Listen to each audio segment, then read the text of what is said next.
Hello and welcome to another episode of 100 Yards of Football, Sports Talk Radio. I'm your producer, Jeremiah Long, and joining me to talk about this amazing history special for the man himself, Mr. Reggie White, is the football encyclopedia, a man who needs no introduction, but we give him one every week. It's Mr. Vincent Turner. How's it going, brother?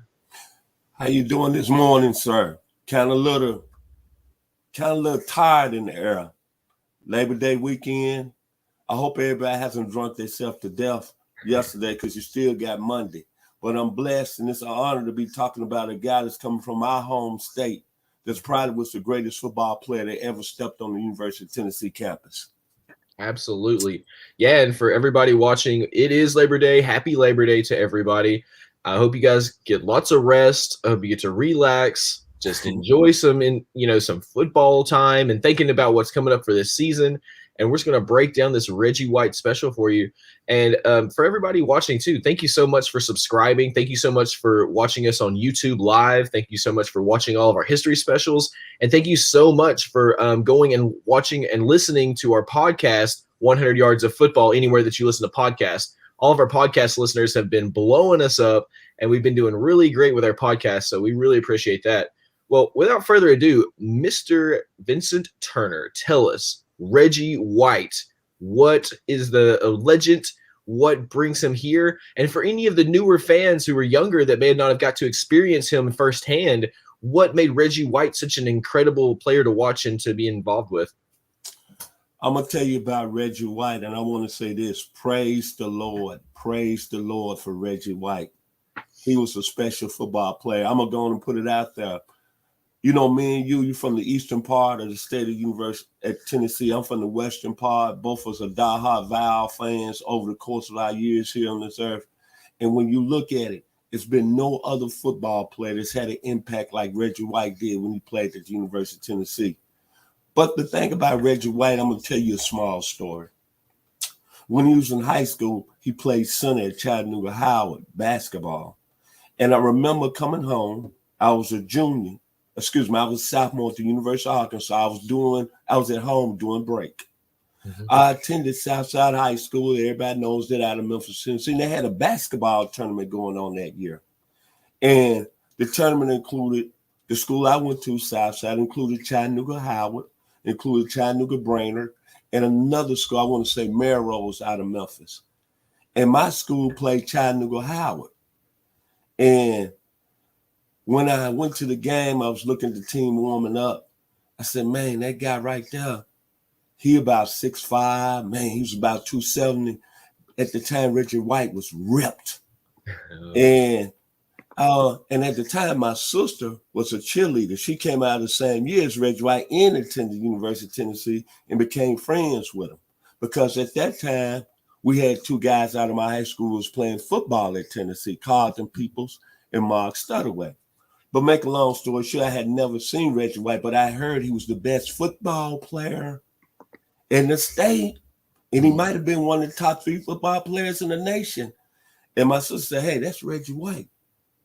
I said, oh, my God, that's Reggie White. The D tackle we've been talking about all the time. First quarter, ball is tipped off. The guard comes down from Chattanooga Howard. He puts up a shot. Reggie White goes straight up and put it back through the rim. The whole gym say, wow. Yeah. And he did it with power and force. And I said from that day on, Thanksgiving, 1979, that guy's going to be a special player. Because a lot of people don't know he was very athletic. But I'm going to start when he got to the University of Tennessee. They started there before he got to the National Football League. Career, 239 tackles, man. Unreal. 201 solo. 19 tackles for loss. 4 forced fumbles.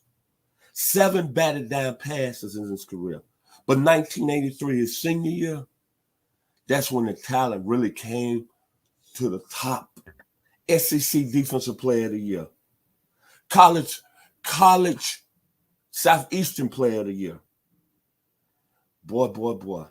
His senior year, 100 tackles, 72 solos, 15 sacks, 9 tackles for loss, 1 interception. Yeah. But the thing that set him apart going into the NFL was his skill set. His instincts were off the chart along the line of scrimmage. He was double team and triple team in the college game. His pass rushing ability was off the charts, A+. But the thing, you know this, Jeremiah, that made Reggie White so special, Yeah. his power rush. That hook, when he'll come up that line of scrimmage and he'll run you over.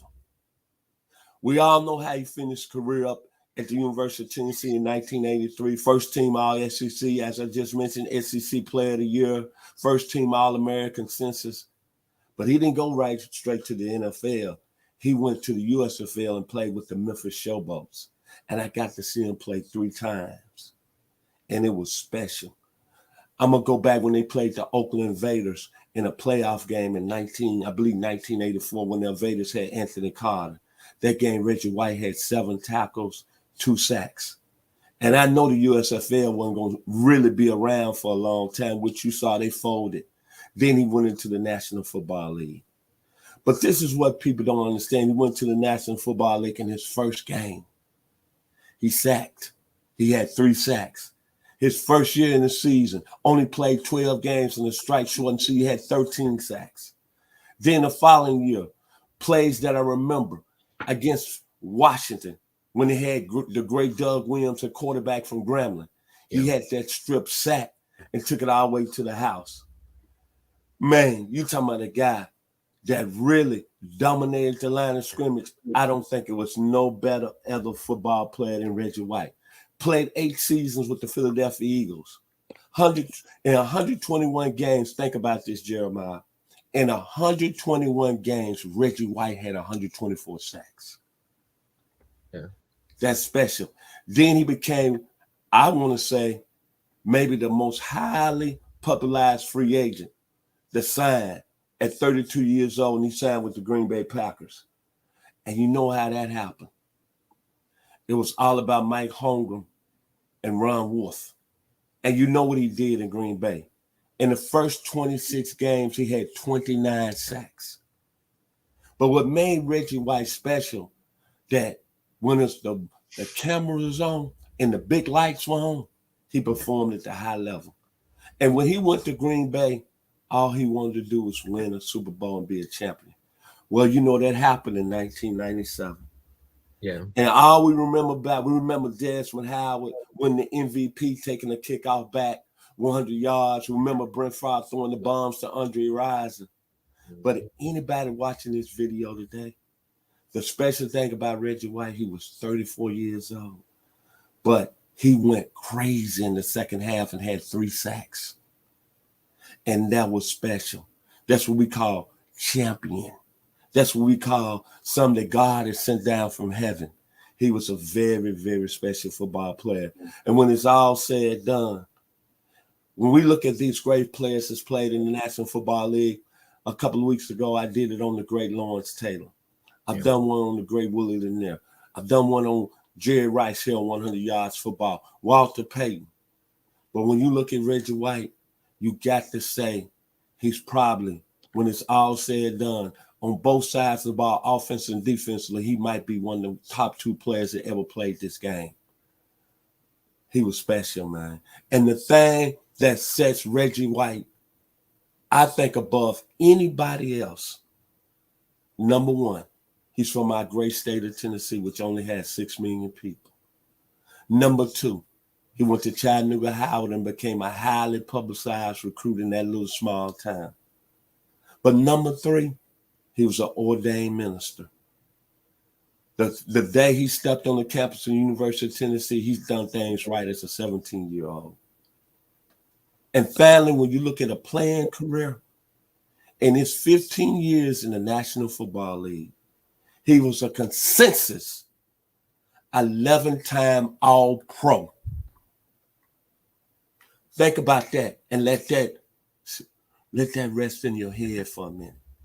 15 years and 11 years, you All-Pro. That's the best of the best. So when I think about Reggie White, I'm proud he's from the state of Tennessee. I'm proud what he did at the University of Tennessee. And to me, it has not been no better defensive tackle / defensive end has played this game at a high level. Mm-hmm. In my final words about Reggie White, when you look at a football player and the game has changed so much nowadays, everybody talk about character, everybody talking about doing the right way, everybody talking about, hey man, we making all this money, we gotta have an image to the game. When you look at Reggie White, when he stood on the stand talking not just about football, talking about certain subjects, maybe giving a sermon because he was a minister, he was a guy that had that kind of that presence where you felt good. You felt special. So my honor to Reggie White today. I'm going to go, as you know always, in the videos with some good songs, lyrics.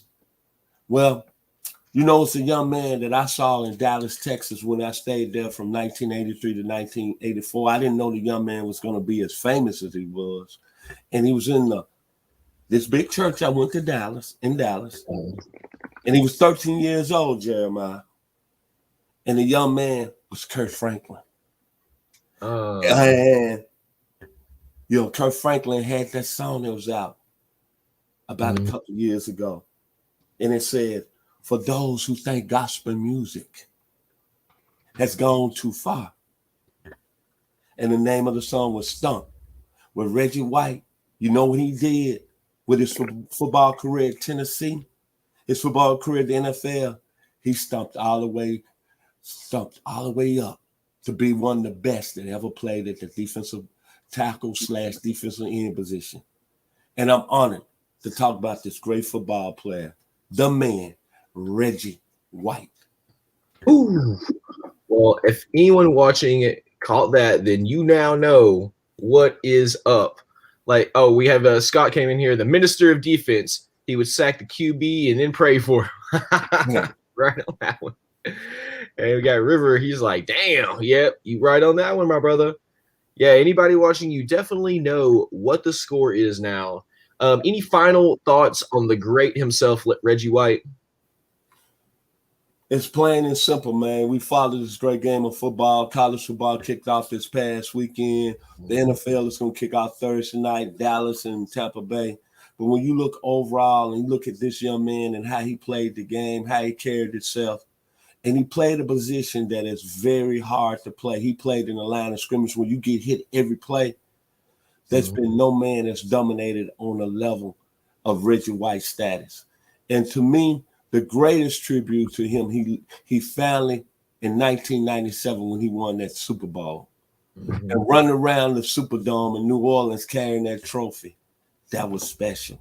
And having 3 sacks in that game. And like the great Kurt Franklin, for those, one more time, who think gospel music has gone too far, when you look at Reggie White, he played the defensive line / defensive end position too far, and he dominated. Like I said, go back and look in his career.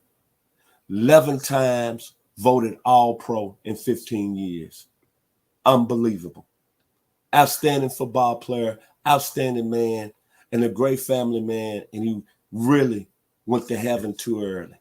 But his presence and his legacy is going to always live to all the great people in Tennessee.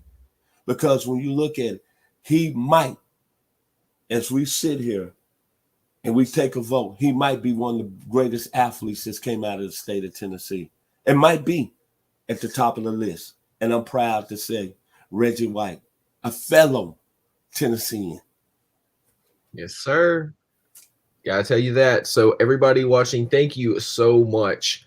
And if you're watching on YouTube, Twitch, or Facebook, we just really appreciate it. We appreciate everything that you've shown for us, all the help that you've given us, all of the likes, all the shares over to our other networks. It really is humbling to know that everybody listens and watches us every single week. And we have more to come. That's what's really amazing, is we have an incredible amount of things that we have still planned and that we have coming up, in the very near future for you.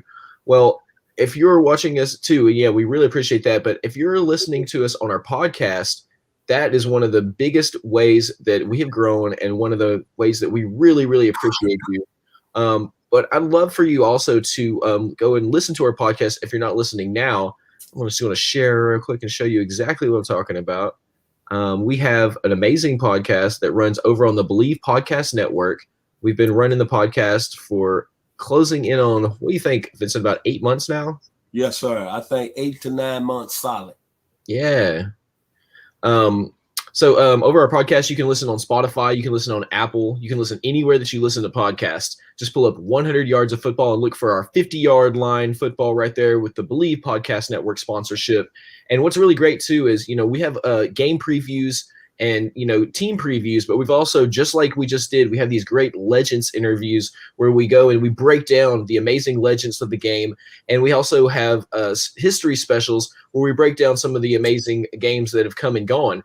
For example, on our next episode, we're going to be talking about Super Bowl #1 and the history and everything that happened in that history. So stay tuned with us. We'll be right back in just a few minutes with another live broadcast, and we'll be talking about Super Bowl #1.